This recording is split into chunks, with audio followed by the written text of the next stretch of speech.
morning. I have sort of short bio for Professor Handler, and I think I'm going to innovate, and I'm not going to introduce you because everyone knows you, and that's why they're here.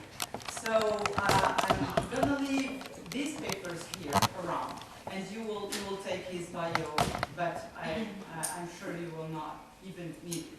So please join me in welcoming Professor Richard Handler.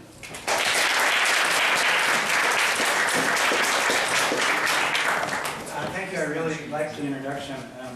I'm always fascinated by listening to snatches of speech that you hear as you walk around grounds. So today I was walking in Capitol Hall, and I passed a graduate student from sociology whom I taught 4 years ago, and I'd forgotten her name. And she said hi to me, and I said hi to her.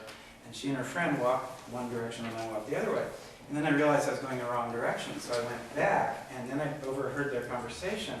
And she was saying, yes, that's Professor Handler. And then her friend said, isn't he the one who? At which point I stopped, because I didn't want to hear. And I waited until they got far away, and then I went up. So that was my introduction. Okay, so what we don't talk about when we talk about the global at UVA. So many of you in this room have been working hard thinking about what global studies should be or could be at UVA, and so have I. And I find that we don't talk about it explicitly and critically as much as we should. So this is my attempt at doing that, and it might be a little bit outrageous or not, but tell me. In the second half of the 20th century, the University of Virginia transformed itself from a provincial institution to a major national research university. At the turn of the millennium, the university's leaders decreed that it should transcend its national orientation to become an international institution with a global perspective. Since then, the terms international and global have become central in UVA promotional discourses. Such discursive centrality means, of course, that we rarely stop to think about what the terms mean. International is the older term in the university context. It may or may not be ceding ground to the newer term, global, but in any case, it is this new sexy term that I want to examine today. In particular, I want to sketch a reading of the term global that is almost always explicitly avoided in our promotional or celebratory discourses. So to begin a sketch of what we don't talk about when we talk about the global, I will consider what we do talk about when we talk about the global. From recent public speeches of university leaders who aren't here, thanks goodness, I have abstracted the following key meanings of the global. The starting point in these visions is that we now live in an interconnected world, and in particular, a world in which economic activity is global.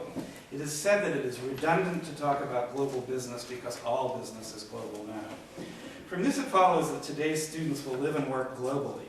Students are told that they will likely change careers several times in the course of their lives, and that their success in their careers will depend on their ability to work in teams that will include members with different skills coming from different cultures.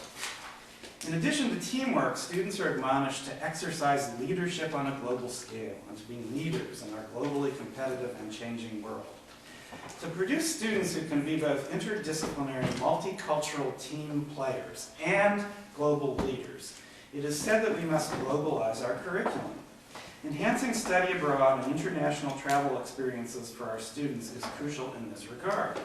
But it is also said that we should infuse the entire curriculum with comparative and international content. Global perspectives should be integrated into all that we do, into teaching, research, and service. At the University of Virginia, such forward-looking discourse always runs into Mr. Jefferson and tradition. Thomas Jefferson was a global thinker, we are told, and our global tradition of attentiveness to the world began 200 years ago. Jefferson's travels are mentioned, and it is emphasized that his lawn is the physical manifestation of the international cultural influences that shaped him as philosopher, teacher, and educator, and politician. Here we sometimes hear mention of the dark side of the global, slavery, also built into the lawn, although celebratory discourses do not dwell on such facts. In any case, when we begin with Jefferson as our globalizing ancestor, we must conclude by acknowledging that we have always been global, even as we also assert, as Jefferson would have wished, that we now must become even more global. What do such assertions mean? To interpret them is to begin talking about what we don't talk about when we talk about the global at UVA. Let's begin with the assertion that all business is global now, an assertion that suggests that at some prior time it was not. Yet we are also told that 2 centuries ago Jefferson was a global thinker, which suggests that global participation is nothing new. And of course it isn't. Human beings have traversed vast cultural and geographic distances for thousands of years. More particularly, whatever modernity or the modern era is, it's been around a while. I choose to date modernity to the Columbian invasion of America. The modern global economy and political system has been several centuries in the making. The 18th century slave trade, crucial to the emergence of modern capitalism and to the building of UVA, was about as global a phenomenon as you could imagine, as were 18th and 19th century colonialisms and imperialisms, not to mention 19th and 20th century regional and world wars. The businesses of slavery and of imperial expansion were global then, just as their 21st century versions are global now. What's changed, of course, is the speed of communications and connections. But this issue figures less in university promotional discourses than you might imagine. Despite our current flirtation with MOOCs, living, learning, and working globally is more often discussed in terms of actual student bodies traveling than it is in terms of people connecting electronically. And traveling student bodies takes us to the question of study abroad, and more generally the idea of infusing global perspectives into the curriculum. Okay, with respect to study abroad, it has always seemed strange to me that having taken enormous pains over 200 years to build a great university, the first thing we tell students when they arrive is to go elsewhere. And while I honor the student who works hard at the university to learn another language and who wants to build on that experience by studying it in context, I also honor the student who says, as I've heard so many say, I regret that I will never have time in my allotted 4 years to take all the great courses that are offered at the university. My point is that it is not particularly wise to say, without further specification, that we want all students to study abroad or to have international experience. And it is especially not wise to couch such commands in terms of percentages, with progress, of course, depicted by increasing numbers. What counts instead is the quality of the educational experiences we offer. As one of my global development studies students wrote me recently, quoting from her, abroad experiences are important, but they are also expensive, often unorganized, sometimes dangerous, and most of the time they lack any critical framework for thinking about what you are doing as a student or why you are doing it, unquote. The International Studies Office, doubly, is working hard to create a serious wraparound curriculum that will teach students how to integrate study abroad work into their UVA curriculum. But we are a long way from having the will or the resources to make such a program mandatory for all study abroad students. So study abroad, yes, but not for the purpose of making UVA more global, or I should say more global. Like any other curricular choice, study abroad must be justified in terms of the educational opportunities it affords. And these should be defined substantively. For example, study of a language or a region, or at a university famous for work in such and such topic. They should not be defined generically and not extracurricularly. I do not think it is a good thing that many students, or maybe I should say some students return from study abroad saying that the teachers and courses weren't much good, but it was a great learning to get around in another country. Learning to get around has value, but I'm not sure it's worth the sacrifice of a semester's worth of UVA courses that students will never have another chance to take. If we value the excellence of a study abroad experience in terms of its specific academic focus, we can say that study abroad represents a study of the global, or even that increasing numbers of study abroad students, that means that UVA is becoming more global.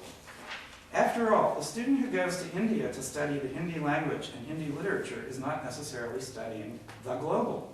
What exactly does the term global mean in the phrases global education and global university? In one of the celebratory speeches quoted above, bringing global perspectives into our work at UVA is quoted with infusing the entire curriculum with comparative and international content. So let's consider at greater length the terms international and comparative in relation to the term global. Using the term international is a way to refer to or describe the entire globe, organized as it is in terms of the modern nation-state system.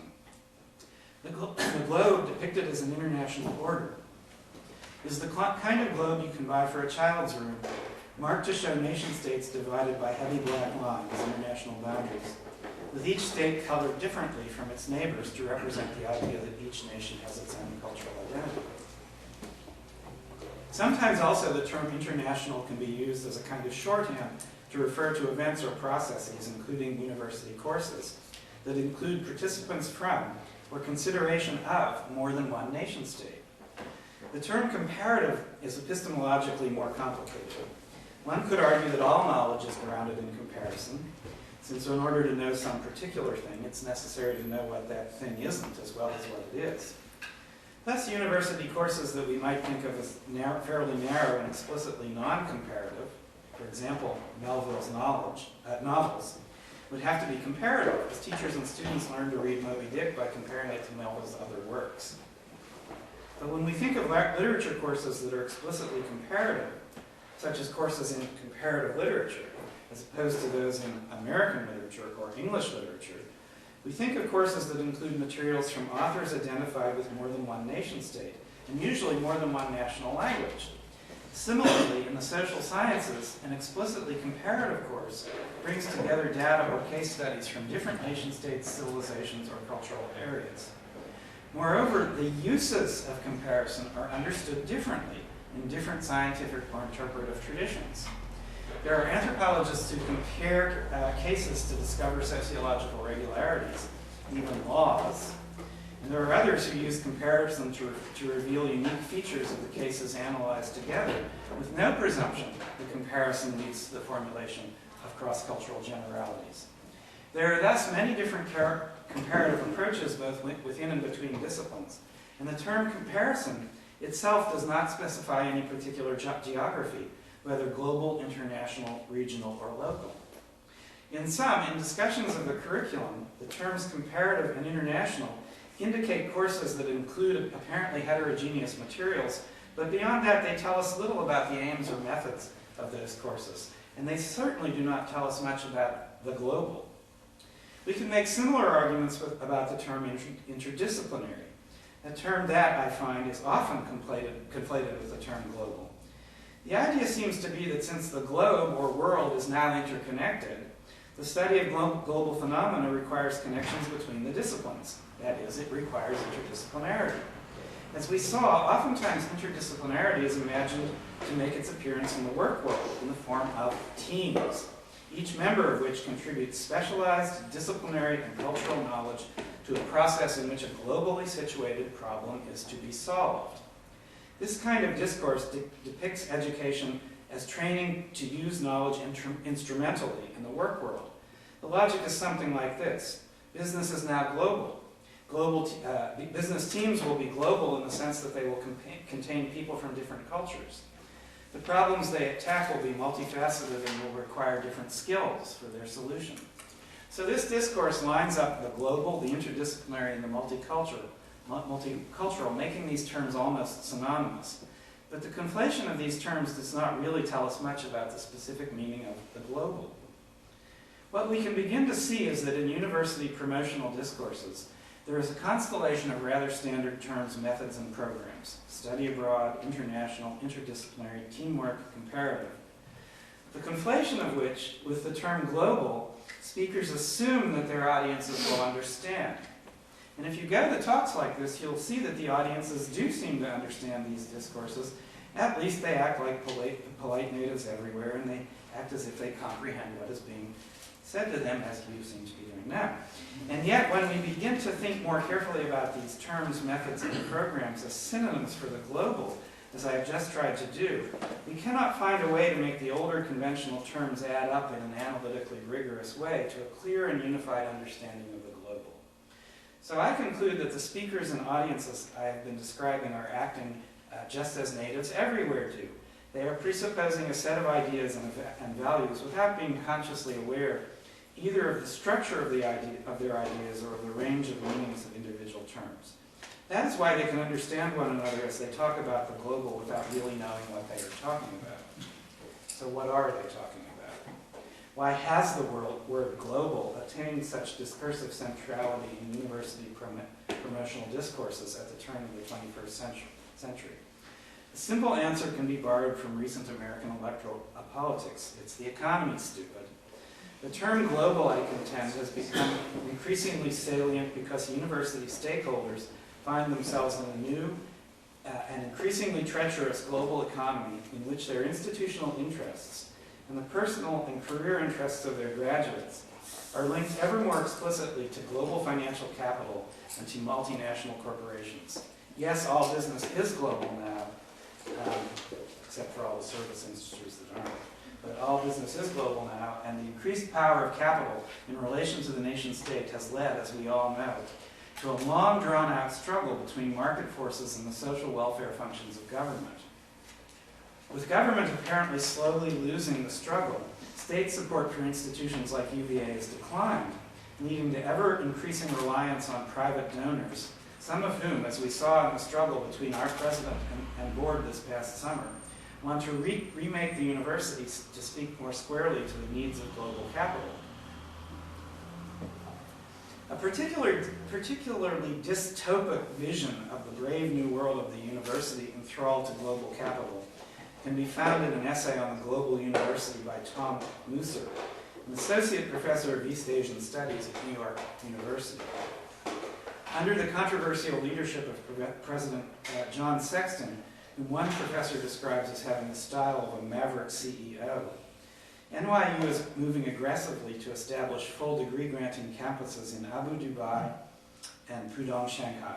According to Lusser, these sites are special economic zones, SEZs, spaces given over to the rule of corporate capital, lured thence by the offer of tax breaks and minimal government regulation. Only chance in an entire career to use the word thence. Construction is probably improperly used, although word didn't highlight it. Construction of these new spaces has proliferated under neoliberalism as governments have lost market share, as it were, to the markets, which have pressured national, state, and local governments to reduce taxation, thereby forcing them to reduce social services and to fund themselves increasingly on the bond markets.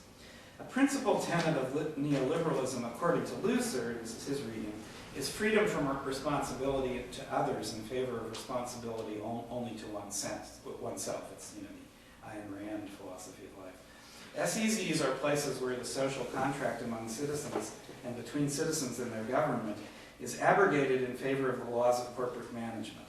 An SEZ is a new kind of territory, one promising freedom from the state, one that is exempted from local law and absolved from responsibility to its surroundings.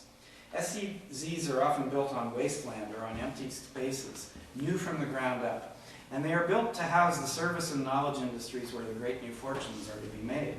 That is why SEZs want to include world-class universities, and that is why established universities, desperate to find new sources of funding, are willing to consider building branches in places like Abu Dhabi and Pudong. Culture of SEZs is a global culture, but we must here understand the term global to indicate a social formation that wants to be seen as global, but that in fact is made up of very specific characteristics. Lusser describes the sites where NYU is building in these terms. This is an extended quotation. Each started out as a community built almost out of nothing. Almost all were built on islands, both literally and because they are places of cultural, political, and economic exceptions within their own region. All were financed to some degree by global capital, and all began as tax-free economic zones. Despite their varied locales, all campuses on these islands are to be English-speaking. The same, often New York-based architects have been principal designers for much of the architecture. Students who go to these campuses and corporate executives who go to live in these districts are assured that the island-like nature of the district will, for the most part, allow freedom from the hindrances of local custom. End of quote. American universities that want to build campuses in such places are out to recruit students from the international elite, people who can afford to pay top tuition rates. Students who attend such campuses are looking for an education that will plug them into the global managerial and investor-owner classes. These campuses are new projects, dreamed up by administrators, not faculty, and only now inventing their curricula and recruiting their future alumni. The new curricula promise study of world literature and world history, with little mention of particular languages, literatures, or area studies. If foreign languages are to be offered on these English language campuses, they will be Arabic and Chinese, chosen for purely instrumental purposes, as was English. To quote Lusser at length again, in terms of curriculum, the structure of these campuses tends toward a non-area specific location and a world that can be studied from anywhere and therefore from nowhere in particular. There is a multiplicity of positions in this world and campus locales, but it is multiplicity without real difference. Language fits in only at this level too. Rather than a ground and object of cultural difference, it serves more as a code, an instrument for operating within a generic world, and English and Chinese will do really for anywhere. End of quote. NYU Sexton envisions these global generic anywhere-nowhere universities as part of a system through which faculty and students circulate, developing habits and modes of cooperation befitting the corporate elite. Make no mistake, this is an exclusive world, with the same groups of people transiting up through life from places like Chelsea to places like Pudong, Shanghai, or Abu Dhabi.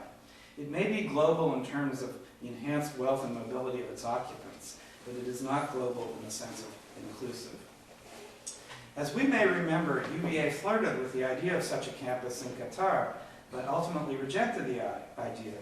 Instead, we adopted semester at sea, which is literally an anywhere-nowhere campus, but one that UVA faculty want to use to develop a program in global comparative studies.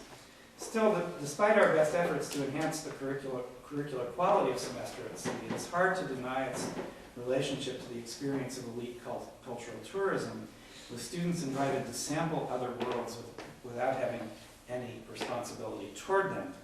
I'm going to leave out my example. Should I read it? Whatever you like. Whatever I like. All right. Victor and I have argued this out. I have been told of a grotesque version of such sampling in which semester at sea students staged, at least one time, a fake wedding in Vietnam in order to be able to book hotels for large parties. I can think of no better example of the rejection of responsibility towards others than the staging of a sacred kinship ritual in order to throw a party. Since I will be sailing with semester at sea this summer, I hope to see for myself what its promise and problems are. I actually am going to try to go with an open mind and try to teach a good course also. Let me turn instead to my work over the past 5 years with global development studies students. I've written an analysis of the preconceptions that students entertain as they consider and or join the GDS major, as Ruby knows, she had to read it. These preconceptions fit well enough into the discourses of the global university we have been examining. Let's start from the idea of the anywhere-nowhere university. GDS students, and more generally, many or perhaps most of the students who have done or who aspire to do global service work, start with the presumption that the world is their oyster.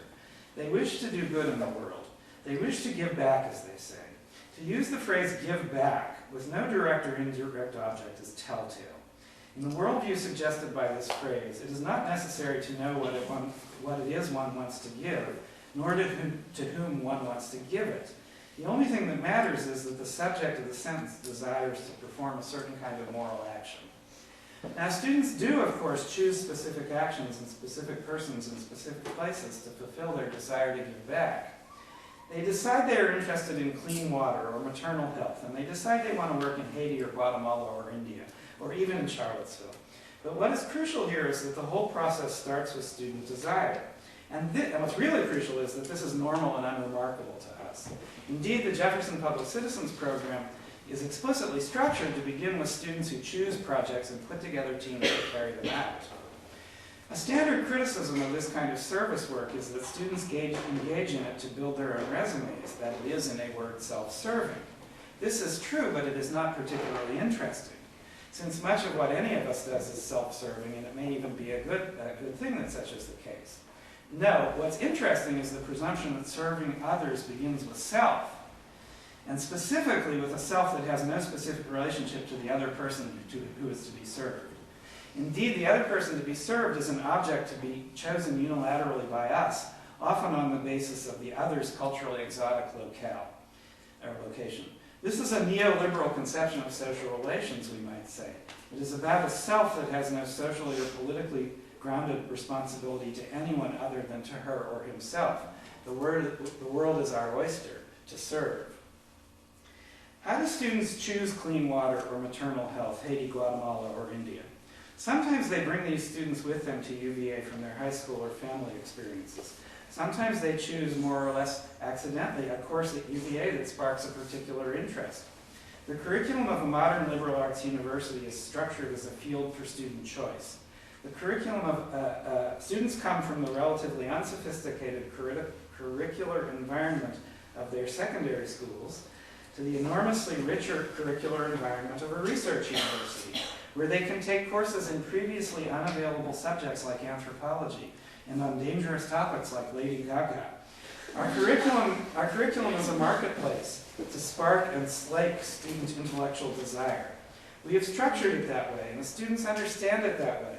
Thus, it seems to me, this is not a socially irresponsible arena of consumer choice. The buyers and sellers are more or less all aware of what they're doing.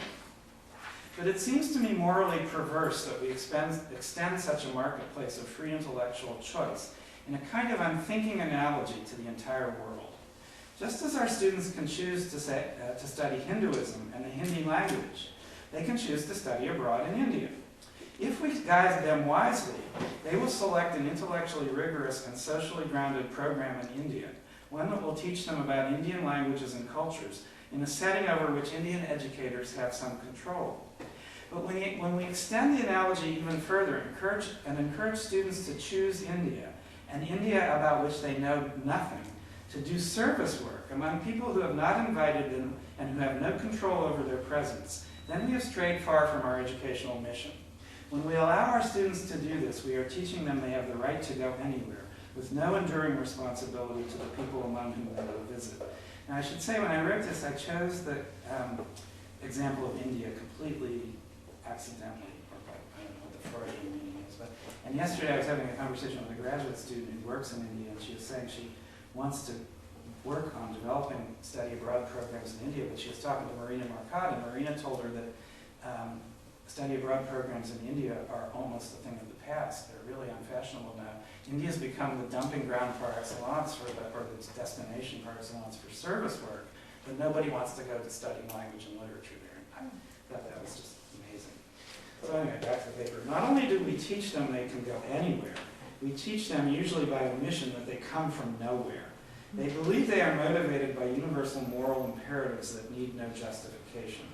While they understand that culture is something that exotic natives have, they do not think much about their own culture as both bourgeois habitus and an economically privileged socio-political location. Culture as it extends to them, they think, means they need to be culturally sensitive when they impose themselves through service on others. They cannot easily grasp the idea that, well, they can grasp it, but you have to work at it, that their impulse to do service needs to be treated, and I think cured, via what I call cultural critique. Now, once I have convinced my students that they too have a culture, and that their motivations for carrying out service cannot be assumed to be grounded in universal morality, we can move on to consider analytically the features of their culture that they will try to impose, as if by magic, on the service situation. In particular, its egalitarian and technocratic ideas. They think they can will into being egalitarian social relationships between themselves and the people they go to serve. They think that cultural sensitivity and good communications can transcend all barriers of culture, race, class, and citizenship. They do not see that their neoliberal mobility, their expectation to go anywhere and to stay only so long as it suits them, is a kind of sociality that is alien to, not to mention impossible for, the people among whom they will work.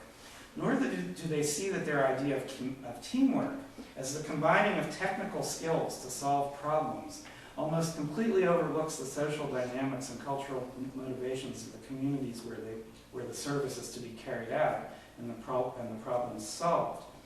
Indeed, cultural sensitivity, which is the liberal arts skill to be added to the team's toolkit, is understood to be no more than a palliative for the inevitable frictions that accompany the application of rational technocratic knowledge.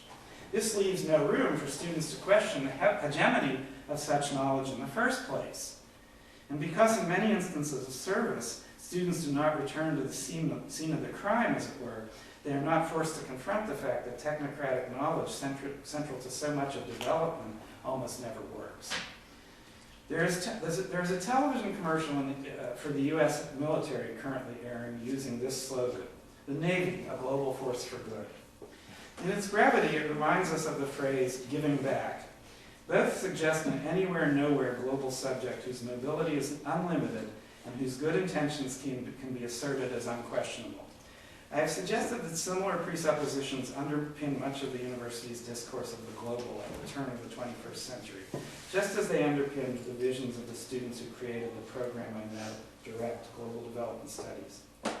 When I began working with the GDS program, I had very little idea of the discursive power of the term global, nor of the conceptions and desires of the incoming students.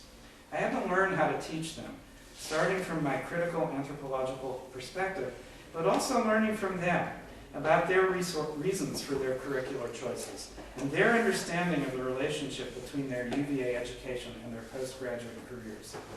As these students and I, and the more than 12 faculty members who participate on the GDS advisory board, have together developed the major, I have come to believe that the following themes should be central to an undergraduate program that in one way or another takes the global as its focus. And this is where I'll end, with 4 messages or lessons. 1, however we understand the world system or global society, we have to focus on the vast differences of power and wealth that separate different actors in the contemporary international order. We cannot approach the global without bringing to consciousness and then critiquing the egalitarian fantasies of modern individualism. 2, we must replace ideas about cultural sensitivity with what I call cultural critique, a critique that starts at home. Students must be taught to see that they do not engage the global from a neutral place. At a minimum, their location at an elite research university provides them with a range of choices not available to most people in the world. They need to understand their own privilege, and equally important, they need to understand that a consumer choice orientation to service is at best politically naive and at worst counterproductive. 3rd, at a time when the international labor market is in disarray and is literally terrifying to students and parents, a liberal arts global development studies program has to help students consider the potential of different kinds of knowledge. Specifically, we have to analyze the relationship of liberal learning to the knowledge conveyed by the professional schools. And I can't convey this enough. This is a really tough issue. More prosaically, we have to help students think about the term skills. We should encourage them to ask what kinds of knowledge they want and what they want to do with it. We should help them analyze ideas of teamwork borrowed from the corporate world, where the instrumental uses of knowledge are far more valued than wide-ranging critical thinking. As my friend, the linguistic anthropologist Bonnie Urchioli says, corporations may think they want critical thinking skills, but critical thinking can get you fired pretty damn quickly. And 4th, finally, I do not think that there are easy answers to the questions students face about their future careers. I remain curious about the short-term and longer-term outcomes of the choices GDS graduates are making. Whatever my critical sensibilities may be, I try to be supportive of all the many choices of first destinations that GDS students make. As they transition from their first GDS core course to the final semester of their the final seminar of their final UVA semester, their orientation to the global leads them to many different places, each of which, the cultural anthropologist says, must be uniquely local, whatever may be the conceptions about the global in vogue there. What will they learn in these local places, and what will they bring back to UVA, and especially to rising cohorts of GDS students? It will be interesting to see. Thank you.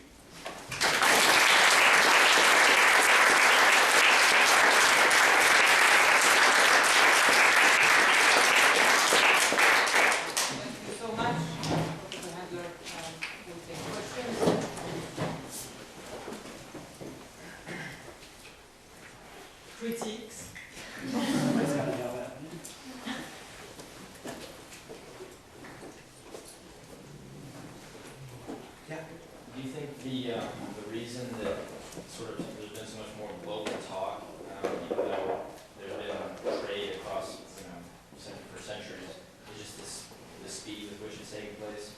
That's the standard answer, but I'm not sure why the term global came into vogue. When did it come into vogue? Late 80s? 90s maybe? I think it has to do with the collapse of the wall and with the collapse of communism and the emergence of the kind of triumph of neoliberalism. And all of a sudden, global became the term to describe these things. Clearly, the world's been interconnected for a long time, and global capitalism has been around for a long time. What troubles me deeply is that we use the term global in university discourses without talking about these kinds of issues. Even though I think that's why we're using the term global instead of international or aerial or regional. Yes? Could you give an example of what you mean by cultural critique? Well, do you know what I mean by cultural sensitivity? Vaguely from your talk. Yeah, so it's this nonsense that we're all going to be, you can learn a little culture and then you can go and interact with the natives and go along with them and you can sell them your widgets. But cultural critique is when you ask the question, why would these people ever want to buy my widgets? Cultural critique is when you learn from other cultures and then bring that knowledge back to yourself and use that knowledge to rethink your fundamental postulates. And as the students who are here in Global Development Studies know, in the first semester of our progress, we talk about things like Western conceptions of history, Western conceptions of time, Western conceptions of progress. Because those are the things that you have to debunk and critique and stand aside from. Otherwise, you can't begin to think about what it means to work in other parts of the world where they may not have the same ideas. Does that make sense? Right. I was just wondering if you had anything specific, in terms of like a certain culture. Are you talking cultural critique? Yeah. For example, if you're in the global development studies, what kind of things would you? Okay. So when people think about progress, they think about a timeline. Right. So time is projected as linear. We move through time. We use verbs of motion. So you read about. The classic essay you read is Worf's essay on what is it called? It's an essay on Hopi conceptions of time. It turns out the Hopi, the Pueblo Indians, don't have time. It makes no sense to move through time. It's a worldview that you couldn't talk about progress the way we talk about it. So you read an essay like that, which seems to have nothing to do with anything they think they're going to learn. And then all of a sudden you can say to them, so why do we talk about progress as moving ahead, which we always do, and portray those poor people there as backward and behind us? That's cultural critique. It's not very complicated. But I don't know. I could talk more about it, but that's an example. You talked a lot about UVA trying to send our students out into the world to gain global experience. Could you talk a little bit about the efforts on UVA's part to bring students from other countries into the community and see? And do you feel that that affects the way that we perceive the global? Or what are your thoughts? There may be people here who know more about it than I do. My sense of that is that that's vastly underpromoted and underfunded compared to the efforts to send people out. Because we're not really all that much. Is that not true? It's not funded at all. It's not funded at all. We're not really interested in bringing colored people here. We want to send our people there to take pictures. We're interested in having rich students from other countries. We're interested in having rich tuition-paying students come here. Thank you for the correction. And the professional schools invest heavily in that. And what's the International students. And what's the motivation, do you think? They need the students. Tuition. Darden needs to be 30% international. Because of tuition pay? Because they want the tuition and they can't fill the slots with high quality American students. Okay. And it's overstating that a bit, but do they provide financial aid to the poor foreign students? they do have some financial aid for their graduate students, and law has a few scholarships as well. And we have a few undergrads opportunities for those kind of things. You know the story in sciences and engineering, it's a search for talent. And again, across the United States, we wouldn't have many of our graduate education programs in the STEM fields and engineering if we couldn't attract international students. or fix our high schools. Even more expensive. So we've got the capacity. Here's, Julie's just back from China, so she knows a thing or two. Not really, but, so to me, there's two themes that sometimes run parallel and sometimes they run in tension. So the one theme that you've been talking about is sort of the rise of neoliberalism around the world. This is sort of happening at the same time we start talking about the global. And most people agree that sort of the fall of communism, like you said, there is sort of this movement of the world in a neoliberal way. But then this cultural critique that we typically talk about in anthropology asks us to reflect on our own neoliberal values that come into conflict with other parts of the world.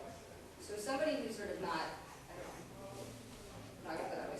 So my question to you is, what would you say to somebody who said, well, look, the world's becoming more neoliberal. Why wouldn't we use our own neoliberal values, right, to help these people that neoliberalism is impacting in this negative I way? mean, that's the classic dilemma of the global development studies students and the kids in the major, and I think the students who are here can speak to that. The classes kind of fall out along a range, with some people on one end of the spectrum who want to go to work in business or in government or social entrepreneurship. And you know, UVA, the most radical kids aren't real radical, but the most radical kids are involved in the living wage campaign, or they want to go into community organizing or something like that. And I feel that in teaching that class, I have to try to bring all those people together and talk to each other, to kind of honor all pathways. And I don't actually even know the answer. I don't know. Given the way the world is, you can't tell kids to go and become Karl Marx. On the other hand, telling them that everybody can be an entrepreneur and the world will be saved that way is equally nonsensical. So it's a tough. Don't you feel we have that tension in the classroom? It's true, yeah. I think a lot of it has to do with the interdisciplinarity of GDS, just the nature of the program. It is an interdisciplinary major, so you'll go from your professional school classes, comm school, even medical school, and then come back to GDS. It's hard to find that intermediate understanding of global. Yeah, and I don't know what, in my position as a, I have this privileged position as a tenured professor, and I have a certain political perspective, but when I engage students, I try to keep options open for them, because I really don't know what the answers are, obviously. That's not a very good answer, but it's a Or are you tough question. optimistic? So are you No. optimistic that a cultural critique would lead to anything that might actually sort of Change anything? Well, I think a lot of us think that it's better to have, that the students in our classes are going to go into the world, as I said at the end, into a variety of positions. And we like to think that the fact that they studied here and read some critical materials will enable them to make some better rather than worse decisions at some point in their life. That's not a very, sort of the best I can do right now. I don't know what we would have said in 1968. Right? Yeah, no. Well, I have a story from when I was in graduate school and talking to a lot of idealistic young people, like the people who are here today, and recall this one guy coming out of Harvard who learned many of the same things that you were talking about and was committed to. Well, his goal was to go to work in a developing country and help them deal with the power of international corporations. He would help them even the playing field by using his technical skills to help them bargain more effectively with the international development, global corporations. But by the time he got himself educated, he went to work for McKinsey and George Soros. And so you acquire this kind of these values as an undergraduate and skills along the way. As an American, it seems like you always end up getting drawn into serving the global capital because that's who pays the wages. So what is it that we can do, many of us as Americans, not all of us, when really, if anybody's going to balance the playing field, it's going to have to be the people in these other countries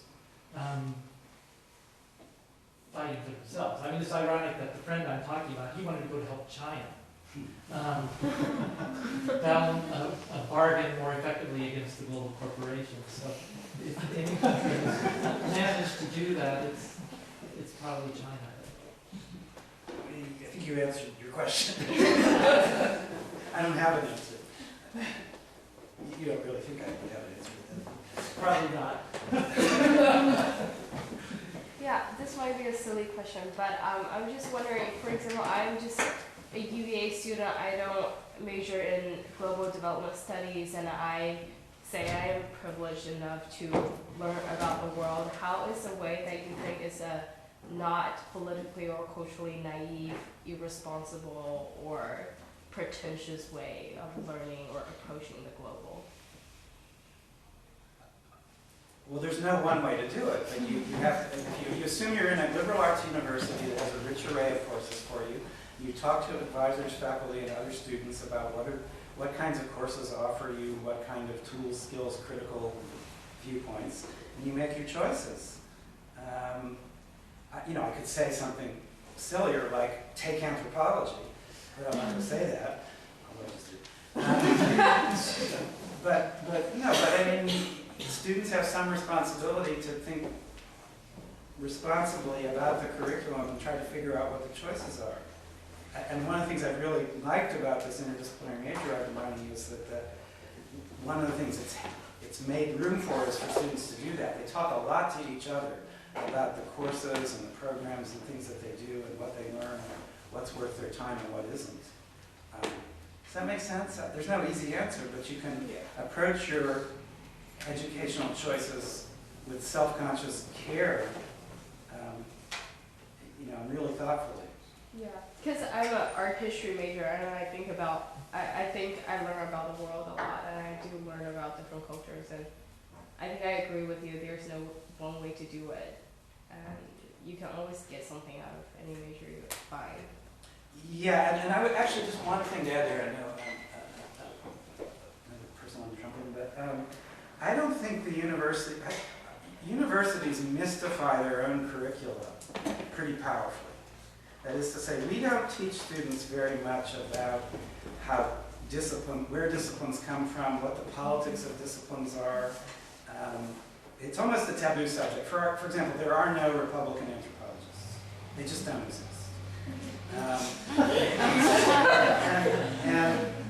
So different disciplines have different sort of political configurations, and we're not allowed to talk about that. And I think we could do a much better job of teaching students to think about the politics of the curriculum so that they could start to, say, what am I going to learn in art history and what am I going to miss? Julie. Yeah, I have a question about sort of UVA today, right? Looking at various types of metrics, you could argue that UVA is a lot more diverse now than it was 20 years ago, or 40 years ago, or 100 years ago. So how do we, as educators, challenge our students to think critically about what they find here, and what diversity there is and what there isn't, and how to engage their time here? Well, think about it. I haven't done this in a while, but if you think about the curriculum, how many courses are there that are critical courses on race, multiculturalism, ethnicity, nationalism? There aren't very many. So maybe that was my experience when I tried to survey the number of courses that there were a few years ago. I don't know if it's changed. Sorry? There are any, but Yeah, but when you say there are, do you think there are 10? easily. Yeah, easily. Well, that may be. And where they are is they're in English, they're in anthropology, and they're in history. And a little bit in sociology. They're nowhere else in the curriculum as far, maybe a little bit in politics. Maybe. French. So, some in French? Yeah, but they're only available in French.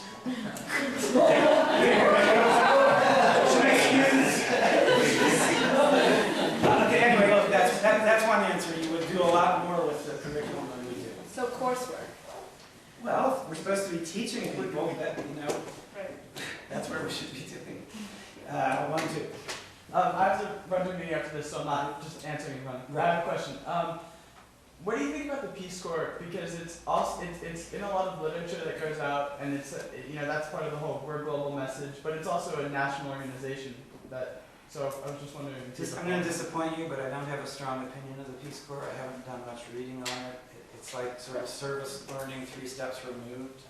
You hear a lot of people say they never were able to do much good, but they learned a lot about the world and it changed them. Okay. And then they go to grad school in anthropology. I don't know if anybody, does anybody here have a stronger sense of what the results of the Peace Corps are? There must be a literature on this. I just don't know it, I'm sorry. No, It's a great question, so, especially since so many kids go from UVA to Peace Corps. yeah. I was just gonna add to what you said that a lot of the courses I found most, as you said, culturally critical, have been considered easy in the UVA student body. EDL 5000, I know That's a special case. Okay, perfect. But even I've had anthropology classes with Edith Turner, and there are people before I Another took the special class. Okay. Well, then maybe I've just been really lucky, but like most of them, they do end up getting, you know, kind of shut down by the fact that they're not considered academically rigorous, but they actually have given the most globally minded, produce the most globally minded students out of them, if the students themselves take advantage of that class and actually like. Okay, so that really does link to what Julie's saying. It suggests that there are different kinds of curricular experiences that link up to extracurricular experiences, and you have to look at some work and some don't, and so you would ask which ones don't work or which ones do work. But that's complicated, that topic. The trouble with EDLF 5000 is that everybody gets an A. Literally. But then maybe that's a good thing. Yeah. So I feel like, you know, I've heard you talk about this. I like this critique a lot, but I wanted to push you on one thing, or I have a question about something. You talked about governments ceding control to global capital or to neoliberalism, and I just want to sort of anecdotally say that when students talk about their study abroad experiences, one of the things they always say is, "It really made me realize how much I'm an American." And so instead of breaking down those cultural barriers, what Study Abroad actually seems to be doing for a lot of students is shoring them up and making them feel even more a part of a particular nation-state configuration and have certain allegiances that actually lock them into, I think, a neoliberal mindset. And I wonder to the degree to which we can look at the way that these various global programs are a way of obviating local concerns on both the governmental but even more local, like Charlottesville, UVA, scale. And if you have thoughts about the way that the talk about the global is a way of sort of turning the gaze outwards so that we don't necessarily talk about the way that our government perhaps is building a kind of global economic order through this kind of idea of global capital. Exactly right. Yes. I mean, about study abroad, I think it depends on the program, right? There are those kinds of evaluations of study abroad that bring out that kind of response, but there are other programs that do the opposite. But yeah, I've always felt that I guess it really angers me, the emphasis on going and doing service work abroad when nobody will get involved in the living wage campaign here. That's what you mean, right? So I think you're right. Yes. My question's really similar to that. If you're not performing a service, what does a valuable study abroad program look like to you? Well, to me, it's all about language learning. Dudley could answer this better than Dudley. This is your show, Richard. Oh, you're not going to help me. The question is, what is a good study abroad program? And I said language learning. Not always. Not always. Okay, so what is it? Well, I think what shocked me from what the students said was, studying here versus study abroad. Study abroad was like, it's not only a trip, they are taking classes too. And maybe it will be also the only time they will be exposed to another teaching style, other, foreign faculty. I think it counts. I'm pretty, I'm running this program since 10 years. It's going to be the 11th year.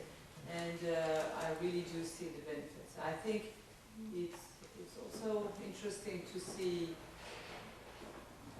yourself going out of your comfort zone. I think it's a learning process. But at maybe not for everybody. I think the best programs now have, and we know a lot more about how to, I think, design effective learning experiences that are delivered overseas. But I think the best ones provide frameworks and resources to help students manage their experiences in class and outside of class, and to begin to analyze that data before, while they're having the abroad experience and then after they get back. I think if there's a weakness in study abroad, and it's true of undergraduate education, period, I think, is that a lot is, in the past was left up to chance.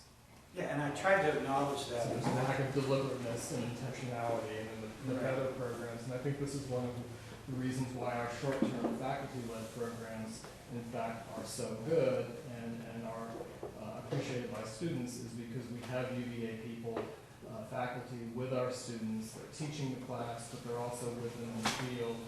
They're with them after, at the end of the day, and available to help, again, process the various experiences. Yeah, I hope I was trying to say, yes, study abroad, but it has to be the right kind of program.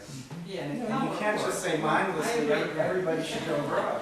Yeah. And I say language learning, because to me, to an anthropologist, learning other languages is kind of the royal road to cultural understanding, but I don't know that there are probably other kinds of study abroad programs that are good too. I guess if you go to England, you don't have to do language learning.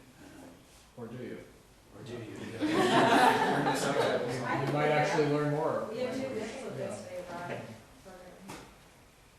Well, It's just a UVA class, it just happens to be somewhere else. So it doesn't really, it's not culturally sensitive. thank God. There's another example. Yeah. So when you were talking at the end about the advice you gave, you talked about students needing to know what kind of skills they want. And I was just curious as to what you thought the Global Development Studies program, what kind of skills that you thought that could give. Okay, so if you back up a little bit, that's not very well explained in that talk, but the word skills has become this word that liberal arts universities or colleges use to justify what they teach, the best of their tradition, to a corporate world that wants marketable skills. And I always say to students, the only useful knowledge is useless knowledge. So when liberal arts universities brand themselves as skill promoting, what they do is they relabel what they do. They say we teach critical thinking skills and we teach, speaking skills or writing skills. And that's true, I guess, but it's a kind of seeding of the terrain to this skills discourse. Now, that occurs in universities, which are collections of schools, and all the other schools in the university what they teach is professional knowledge, practical knowledge, more literally skills. And one of the things I think that happens in GDS, I'm sure it happens in lots of classrooms, when students go to the commerce school and then they take college classes, they see that those are very different kinds of discourses and knowledge. And we try to talk about that in our class sessions and think about that. That all I have to offer them is sort of lessons in how to be a critical thinker. But as Bonnie Archie always says, you can't be too openly critical in a lot of situations or you'll get in trouble. Now I'm babbling. John, help me. Oh, I'm not going to help you at all. Hold that thought, John. This is just the global hospitality of the please help us. All right, so Richard, let me try to get my question in before the pizza comes out because it's going to be a losing battle here. I want to get you back to the beginning of your talk, just really quickly, where you started with a larger critique of the way that the university conceptualizes the global, and then you narrow in more on the teaching and the study abroad and kind of things. Okay, so you talked about MOOCs, and then you talked about the global, and connected that to sort of the free market kind of neoliberalism. I'm wondering if you're thinking that the university is going into the global like we're going into MOOCs, which is just thoughtlessly, and we're doing it because everybody else is doing it, we might miss out, right? If it's that kind of haphazard or just sort of reaction to it, or is it a more thoughtful, we're going into the global, in fact, to piggyback onto and to some extent promote a neoliberal agenda and serve corporate America. So is it thoughtful like that, or is it thoughtless like our engagement with the MOOCs? So does the master know what he's doing? Wow. Isn't that one of the deep questions of all social theory?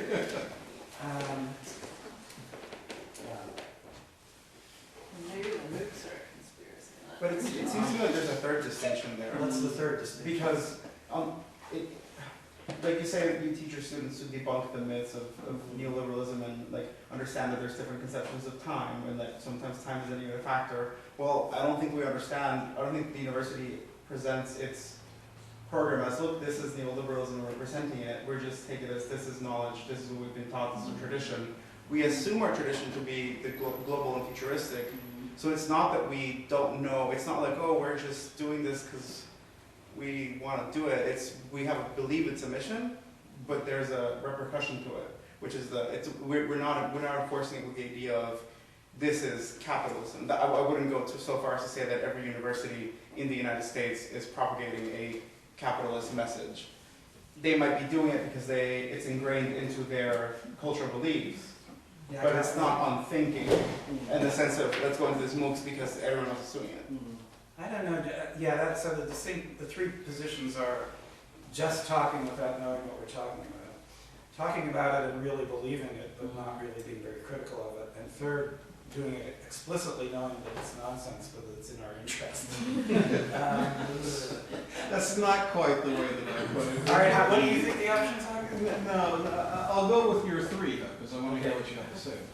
I don't know the answer. When I listen to these discourses, it drives me nuts. And I say, why are people in the university talking like this? And then when you think, are they able to say anything else? Supposing a high-level official at the university at a major public event actually talked about critiquing the fact that there's all this global inequality out there and that the university participates in that and abets in it in a lot of ways. Can you say that in front of your donors? No. Do they know that you can't say that in front of their donors? Or as he said, do they really believe they're doing good? You know, it's probably both now. There's some who do know, but Yeah. you can't say it. Yeah. I have an object example of that. What? I have an object example. Let's hear it. To say that our President Sullivan, is a labor sociologist. Yeah. In 1995, wrote a textbook that explicitly called for a living wage, and then as president cannot possibly politically say anything like that. And that's just about okay workers here, to say nothing of sort of like global neoliberal capital. There's something deterministic about the political imperatives of being president of UVA that mean that you can't be critical in that way. At least not publicly. So it's a sad world. You should have pizza.